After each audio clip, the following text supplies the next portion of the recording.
Mr. Speaker.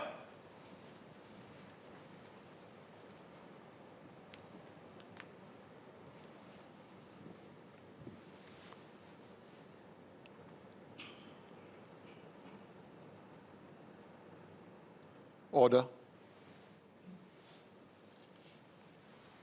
Estimates for the financial year 1st April 2023 to 31st March 2024, Committee of Supply, 4th allotted date.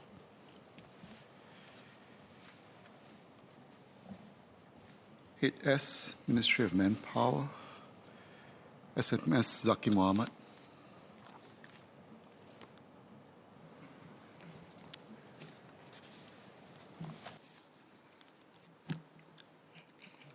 Mr. Chairman, earlier Minister for Manpower outlined how MOM will strengthen our efforts to uplift low-wage workers and improve workplace safety. In my speech, I will elaborate on tripartite progress in implementing progressive wage measures, measures to further support and uplift lower-wage workers, and heightened safety period measures to strengthen workplace safety and health. I will also elaborate on our efforts in strengthening HR capabilities to support businesses, workforce, and workplace transformation. Chairman, our tripartite journey to uplift lower-wage workers through progressive wages started more than 10 years ago with the first progressive wage model in the cleaning sector in 2012. PWMs and other tripartite efforts have borne fruit. Last year, real incomes of low-wage workers grew by 4.7% faster than the median worker at 2%. This means that as cost of living rose, the incomes of lower-wage workers rose even more. More importantly, we are narrowing the income gap between low-wage workers and the median worker. And we will continue our efforts to support low-wage workers so that they can achieve stronger wage outcomes. 2023 is a milestone year in our journey of uplifting lower-wage workers. We will see all recommendations of the tripartite work group on low-wage workers fully implemented by July. This follows the implementation of various PWMs, the local qualifying salary requirement, and progressive wage mark last September and in March this year. Allow me to update on the progress that tripartite partners have made. With your permission, Mr. Chairman, may I ask the clerk to distribute a handout detailing our efforts to support our low-wage workers. Members may also, thank you, Chairman. Members may also access the handout through the SG PAL MP mobile app. Last September, we implemented the new Local Qualifying Salary or LQS. And this requirement is made for all firms that employ foreign workers to pay their local workers at least the LQS. At the same time, we also introduced the Retail PWM and extended existing cleaning, security and landscape PWMs to in-house workers. In January, we launched the Progressive Wage Mark Accreditation Scheme. And starting from today, we embark on another milestone.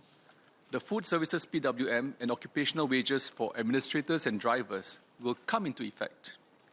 With the implementation of the Waste Management PWM this July, the suite of progressive wage moves will benefit up to 9 in 10 of our full-time lower-wage workers. Workers covered by the sectoral progressive wages will see cumulative wage increases of up to 80% or more by 2028. PWMs will continue to set the pace for wage increases for low-wage workers. And amidst a tight labour market, low-wage workers who are not directly covered by progressive wages should still see meaningful wage increases as employers will have to adjust according to market forces to attract and retain workers. Chairman, with almost all the PWMs implemented, our attention is now focused on ensuring that employers understand the requirements and comply with them. Employers must pay workers the right PWM wage based on the PWM job role. We recognize that the PWM requirements are new for many employers, and employers need time to understand them and make necessary HR or operational changes to comply. Hence, for new PWMs implemented since last September, MOM allowed a run-in period of 6 months where we invested time to educate employers and workers on the requirements. After the run-in period, employers who are found to be non-compliant may face suspension of their work pass privileges. Some members, such as Mr. Raj Joshua Thomas and Mr. Muhammad Fahmi Aliman, asked how the PWM might affect employers' manpower deployment or workforce restructuring plans. Tripartite partners recognize that employers may need to adjust manpower deployment plans or their workforce structure based on their operating environment. However, when there is a need to make adjustments, employers should act in accordance with well-established tripartite advisories, such as the Tripartite Advisory on Managing Excess Manpower, or TAMEM. Employers should engage and discuss with unions and employees and reach an agreement before implementing any such measures. Most importantly, employers should also pay special attention to minimize the impact of any measure to our low-wage workers. These principles should be adhered to with or without PWM. So that's the basic fundamental there. I thank employers for working closely with the government and the labour movement thus far on this important endeavour of uplifting our low-wage workers. I also agree with Ms. Yeo Wan Ling and Mr. Seah Yao Chen on that consumers and service buyers also play an important role in our whole of society effort to support and uplift low-wage workers. In January, the government launched the Progressive Wage Mark, or PW Mark, to help consumers and service buyers more easily identify firms that are paying progressive wages and support them. Employers who also adopt the tripartite standard on advancing well-being of low-wage workers will also be accredited with the Progressive Wage Mark Plus. These are employers who not only pay progressive wages, but also implement other measures that support low-wage workers, such as providing for rest areas. Since applications opened last December, about 2,000 companies have received the Progressive Wage Mark. Now, the government will take the lead in this effort and help further the adoption of the PW Mark. For new tenders called from today onwards, the government will require eligible suppliers and subcontractors to be accredited with the Progressive Wage Mark for the duration of the contract period. From 1st March next year, we will extend this requirement to quotations as well. So this will cover the slew of tenders and quotations for procurement by the government. Uplifting low-wage workers is our collective responsibility as a society, and I strongly encourage employers to do their part by paying progressive wages and apply for the Progressive Wage Mark or Progressive Wage Mark Plus. Consumers and service buyers can show their support and their solidarity with our low-wage workers by purchasing from PW Mark accredited companies. Chairman, the PWMs have set strong wage growth targets, on average of about 8% year-on-year, to support wage growth of our low-wage workers while balancing the uncertain economic conditions facing employers. We will continue to provide strong support to employers in adjusting to progressive wage measures. Last year, the government introduced the Progressive Wage Credit Scheme, or PWCS, to help employers adjust to the new progressive wage and LQS requirements and other voluntary wage increases for low-wage workers. DPM announced at budget that the government will increase our PWCS co-funding share for wage increases given this year in 2023. Similar to the enhancement made last year, the government will co-fund up to 75% of wage increases for eligible low-wage workers, including those not covered by our progressive wage moves. All in all, these PWCS enhancements will offset a significant proportion of immediate cost pressures on employers arising from our efforts to uplift low-wage workers and mitigate costs transferred to consumers. So I urge employers to take the opportunity to accelerate their business transformation plans so that we can improve productivity, upskill our workers, and ensure that we can continue to close the income gap sustainably over the long term. Workfare is one of the key pillars of the government's support for our low-wage workers. The Workfare Skills Support Scheme, or WSS, is an important scheme that supports the upskilling of low-wage workers to improve their employability and their earnings.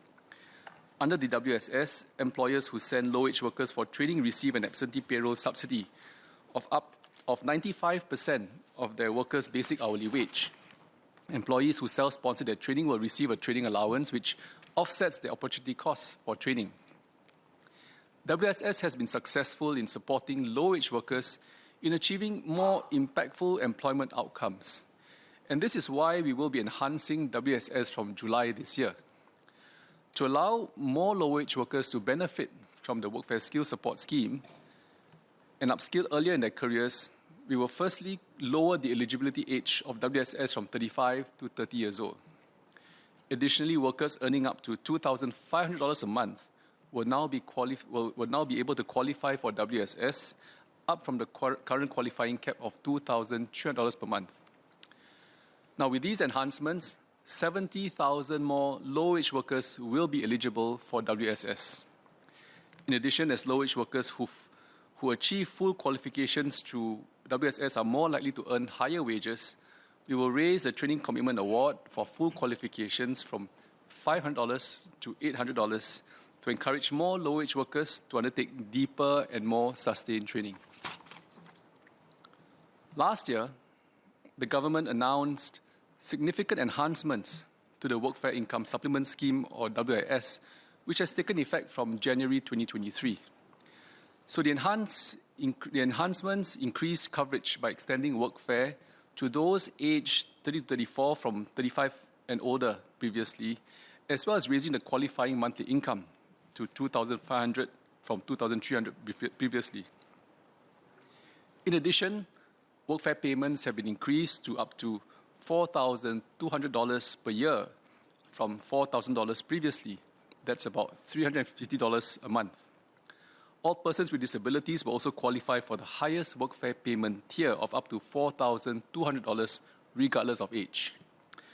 With these enhancements, over 500,000 lower-wage workers will benefit from payments amounting to $1.1 billion, up from $850 million previously. Collectively, the progressive wage moves, the Workfare Skill Support Scheme, and the Workfare Income Supplement Scheme strengthen our support for our low-wage workers.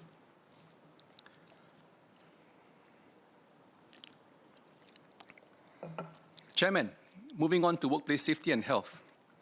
Mr. Pritam Singh and Mr. Melvin Yong had asked about the government's efforts to reduce workplace fatalities and injuries and instilling a stronger safe operations culture. In 2022, MOM introduced various measures to address the spate of workplace fatalities.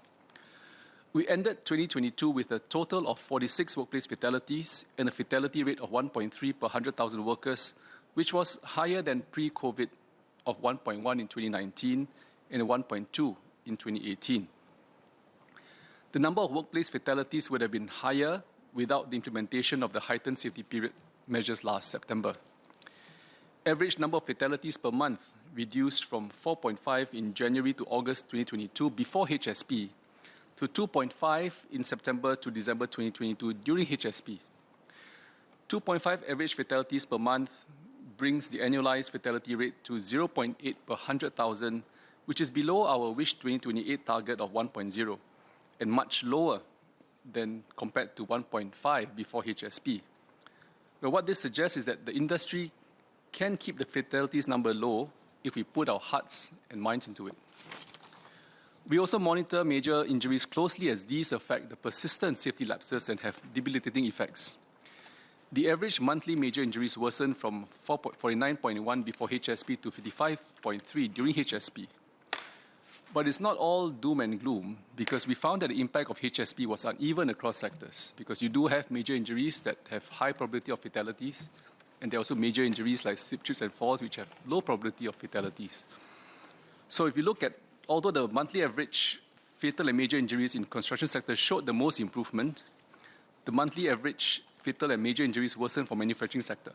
So when construction came down, that also resulted in fewer fatalities because major injuries there tend to be more fatal. So, but nonetheless, we also monitored and we saw that transportation and storage monthly average fatalities remained the same while major injuries worsened. So, but nonetheless, this suggested that more targeted sectoral measures were needed. So to members' questions is, what are we doing different? So as part of our HSP measures, we stood up the multi-agency workplace safety task force, which comprised of lead agencies of sectors that contributed most of the fatal and major injuries. So this aims to study the additional broad-based at the same time, sectoral measures that should be implemented by looking to the different risk profiles and impact of HSP in each sector. So we also convened the International Advisory Panel on Workplace Safety and Health in January 2023, and MOM and our sector agency partners will also take into account their recommendations. So it's both MOM at the broad-based level, but we've also got agencies involved at the sectoral level. So with effect from today, MOM has extended the HSP by 3 months till 31st May 2023 to drive further workplace safety and health improvement and maintain vigilance. It is important for corporate senior leadership to take charge and be accountable for workplace safety and health. The influence and control over workplace resources and priorities drive the safety culture in their organizations. Under the Workplace Safety and Health Act, they are liable for ensuring their workers' safety and health.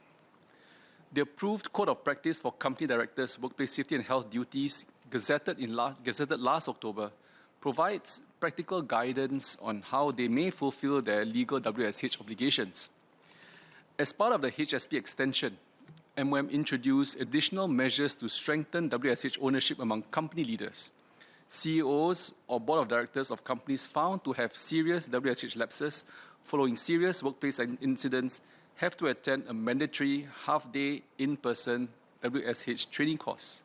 So it's always continuous learning for them too. MOM will also increase the maximum fines to deter errant workplace safety and health behavior. To strengthen the workplace safety and health ecosystem, we will also launch a campaign to encourage and empower workers to speak up on workplace safety and health concerns and raise awareness on the protections for workers who whistleblow. To Mr. Leon Pereira's question earlier about whistleblowing, under the WISH Act today, there are already existing protections for whistleblowers. Employers cannot dismiss or threaten them. So, and to dismiss them, you will be a WSH contravention. We will take action. So I can assure the member that MOM has also already facilitated change of employees if there's a reason to, and we will do so if you have any specific cases you want to raise to us. To Mr. Melvin Yong's query, HSP was a useful wake-up call to all employers and workers to be extra vigilant. But it cannot continue indefinitely. What we need to do is to strengthen workplace safety and health standards and practices in a sustainable manner for the long term. And this is why we are considering deeper reforms, both broad-based and sectoral measures, as part of the multi-agency workplace safety task force. And we will announce these measures when ready. The improvements seen during HSP demonstrate that safer workplaces are possible. As Mr. Christopher D'Souza and Mr. Wan Rizal said, everyone must play our part to uplift workplace safety and health, so that our workers can have the peace of mind when they return home safely to their loved ones. Starting with the top management, company directors and CEOs must set the culture of their organizations where safety consciousness is integrated in all of its operations and provide a safe work environment with appropriate and adequate training for their workers, supported by supervisors and safety professionals. Workers themselves are responsible for following safe work procedures to ensure their own safety and that of others in the workplace. They should report all unsafe practices to their supervisors, and if their concerns are not addressed, they should alert MOM or the union representatives. We will take action. Union leaders should join company managements for walkabouts to strengthen top management's commitment to their workers. And members of the public can also be our eyes on the ground by reporting unsafe practices to MOM. For example, you may report workers who are working at height without safety harnesses. And you can do so via MOM's website or hotline or the QR code found on project signboards. So MOM will follow up on these reports. It will take errant employers to task. MOM will continue to work with companies, industry associations, and workers to build a stronger workplace safety and health culture. Together, we can get back on track with our Workplace Safety and Health 2028 mission to reduce the fatal injury rates to below 1 per 100,000 workers and join just 4 countries in the OECD that have achieved this fatality rate. The reason why I say that this is the target is because there are very few countries that can achieve it, and we've set very high standards for ourselves. Beyond workplace safety, Promoting physical health at workplaces is also important. Mr. Leon Pereira asked about service staff having the right to sit. The Employment Act establishes some rules on working hours to protect employees' well-being. For example, employees covered under Part 4 of the Act should have at least one rest break for every 6 consecutive hours of work. And besides legislation, the government also promotes provision of proper rest area for employees. We are mindful of the wide range of work settings for which it will not be appropriate to impose excessive or overly prescriptive regulations. But nonetheless, we're open to discussing with tripartite partners and industry associations on possible tripartite guidance on best practices for employers. So we encourage all employers to provide adequate rest and welfare for staff, including service staff, and tap on the work care grant should they require support to do so. It is only right for employers to provide their staff with a conducive work environment, and staff will also be motivated and engaged as a result. Moving on to HR capabilities. Chairman, let me also share our efforts to strengthen HR capabilities. Post-pandemic, a strong HR is a critical enabler of business and workforce transformation. From helping businesses attract the right talent to implementing fair and inclusive employment practices, HR will play an integral role. We will do more to support and build up the capabilities of our HR workforce. The Institute of HR Professionals, or HRP, is a tripartite organization that supports the professional development of aspiring and existing HR professionals. I would like to assure Mr. Patrick Tay that the IHRP certification framework is robust, as it ensures that HR professionals have the right mindset and knowledge on manpower regulations, including fair employment practices, labor management systems, and existing tripartite guidelines. All certified HR professionals join a vibrant community which provides access to an extensive professional network and resources. One example is the IHRP playbooks. These playbooks are developed with the master or senior HR professionals to provide the community with curated best practices and tools that they can adopt in their organizations to respond to workforce challenges. To date, IHRP has produced 7 such books covering important issues such as the emergence of hybrid workplaces, digital transformation, and the promotion of mental well-being. We encourage firms and company HR leaders to adopt them. The community of IHRP certified professionals has tripled since 2020 and is now over 6,500 strong. This suggests that businesses and HR professionals see value in certification. While we echo Mr. Patrick Tay's call to have more HR professionals certified, we have no plans to make it mandatory at this point. We are mindful of imposing regulatory costs on businesses, and besides, good HR practices apply to all companies, whether or not they hire foreign manpower. Nevertheless, I agree with the member that besides HR, people managers also play a critical role in supporting good human capital practices. And to this end, MOM will work with IHRP and its partners on the suggestion to better equip people managers with requisite HR knowledge and progressive practices. Besides IHRP certification, we agree with Mr. Edward Chia that the HR professionals also need to continually update their skills and hone their expertise. Continuous professional development is a key part of being a certified HR professional, and HR professionals can take up IHRP skills badges in emerging areas such as strategic workforce planning and talent management. IHRP has been appointed by Skills Future Singapore as a skills development partner, or SDP, and MOM is working with IHRP to more responsively identify skills gaps and develop skills-based credentialing pathways for human resource professionals. Professionalizing our HR workforce and equipping them with relevant skills and mindsets is necessary, but insufficient in itself. Enterprise must make use of these highly skilled HR professionals to transform the HR capabilities. And to this end, Mr. Edward Chia will be pleased to know that MOM will be launching a 5-year HR industry transformation plan. And this will set out a roadmap for MOM to work together with sector agencies, industry, and the unions to spur HR transformation and build a future-ready HR workforce. So more details will be released later. Watch for it. So Speaker, may I just cover the last bit in Malay, please. Thank you. Tuan Chairman, seperti yang dinyatakan oleh Menteri Tenaga Manusia, pemerintah komited untuk memastikan dasar-dasar tenaga kerja kita menyediakan lebih banyak peluang untuk semua. Membantu pekerja bergaji rendah memang sentiasa menjadi satu salah keutamaan MOM.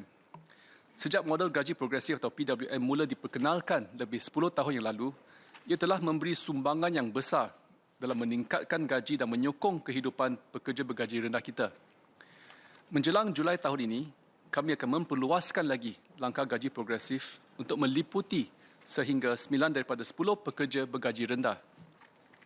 Ini bukan sahaja meliputi pekerja dalam sektor pembersihan, keselamatan, landscape serta penyelenggaraan lift dan tangga bergerak, bahkan juga sektor-sektor baru seperti perkhidmatan makanan, runcit, pengurusan sisa dan pekerjaan seperti pentadbir dan pemandu. Para pekerja dalam sektor ini akan menikmati kenaikan gaji yang bermakna dan diberikan peluang-peluang latihan serta perkembangan laluan kerjaya. Dengan ini, pekerja yang dilindungi oleh gaji progresif sektoral akan menyaksikan kenaikan gaji terkumpul sehingga 80% atau lebih menjelang 2028. Sebagai contoh, kita boleh menjangkakan pekerja pembersihan mendapat sekurang-kurangnya $2,420 menjelang 2028 dan begitu juga pegawai keselamatan $3,530 menjelang 2028. Semua pekerja setempat lain yang bekerja dengan syarikat-syarikat yang menggaji pekerja asing juga akan dibayar sekurang-kurangnya LQS sebanyak $1,400 sebulan. Pada keseluruhannya, langkah-langkah ini akan menyokong matlamat kita untuk merapatkan lagi jurang gaji antara pekerja bergaji rendah dan mereka yang bergaji pertengahan. Pada masa yang sama, para pekerja mesti memainkan peranan mereka untuk mengikuti latihan dan peningkatan kemahiran. Chairman, the government is committed to strengthening the support of our low-wage workers and partnering employers to improve workplace safety. We must all do our part for a more inclusive and cohesive society where everyone enjoys the fruit of growth and no worker is left behind as Singapore progresses. Society must also continue to appreciate and respect workers in all trades. Thank you.